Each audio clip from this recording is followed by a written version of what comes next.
ওই বিষ গ্রামে? ওই গ্রামে যে কেউ থাকে না দিদি, আপনারা ওখানে না গেলেই ভালো।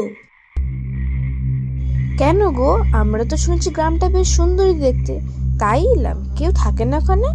মেয়েটি একটি দীর্ঘশ্বাস ফেলে বলল, গ্রাম দেখতে তো সুন্দর বটে, কিন্তু সেখানকার হাওয়া ভালো না দিদি।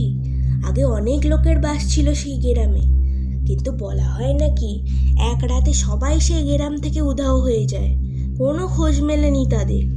তারপর দিয়ে যেই সে গ্রামে গেছে আর ফিরে আসেনি দিদি। আশেপাশের লোক সেই গ্রামের নাম শুনলে ভয় পায়, বিষ গ্রাম বলে তো সেই গ্রামকে। আপনারা এত বড় ভুলটি করবেন না দিদি, ওই গ্রামের হাওয়াই বিষ বয়। মেয়েটির কথা শুনে সবাই চুপ হয়ে যায়। তার আগে গুজবটি শুনেছিল ঠিকই, কিন্তু মেয়েটির ভয়ার্ত কণ্ঠে কথাগুলো যেন খানিকটা কৌতূহলী জাগায় তাদের মধ্যে।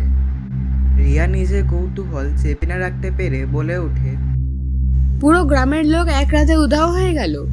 এ আবার হয় নাকি? নিশ্চয়ই কিছু হয়েছিল সেখানে। এই ঘটনা কত বছর আগেকার? মেয়েটি কিছুক্ষণ ভেবে বলল, তা অনেক বছর আগের ঘটনা হবে বটে। আমার মা তো ছোটবেলা থেকেই বলে আসছে সেই ঘটনা। কত পুরোহিত তান্ত্রিক ডেকে সেই গ্রামের পুজো করানো হয়েছে, কিছুতেই কিছু হয়নি। কথা বলতে বলতে সন্ধে হয়ে এলো। মেয়েটি একবার আকাশের দিকে তাকিয়ে বলল, সন্ধ্যা যে নেমে এলো দিদি, আমি এখন দোকানপাট বন্ধ করে বাড়ি যাই, আপনারা কিন্তু ভেবে দেখুন। এই বলে মেয়েটি তাড়াতাড়ি তার দোকান বন্ধ করে নিজের বাড়ির দিকে রওনা হলো। ধুর, ওসব তোরা বিশ্বাস করলি নাকি? গ্রামের দিকে অনেক কুসংস্কার থাকে, নিশ্চয়ই কোনো মহামারী ছড়িয়েছিল গ্রামটায়। ওরা তো এমনিও ডাক্তার ওষুধের কোনো ধার ধারে না, সবই পুজো দিয়ে ঠিক করার চেষ্টা করে।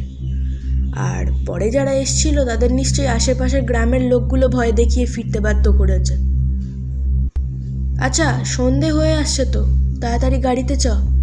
এখন তো এমনিও ওখানে পৌঁছানো যাবে না, রাস্তায় কোনো থাকার জায়গা থাকলে রাতটা কাটিয়ে নেব। সকালে আবার অনন্য ড্রাইভ করবে বললো তো। হ্যাঁ, ঠিকই বলেছিস। আর কথা না বলে গাড়িতে উঠ।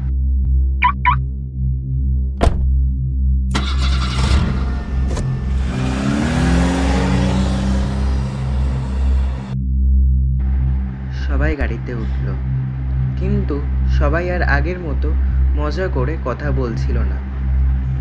সবার মনে মেয়েটির কথা যেন বারবার ঘুরছিল।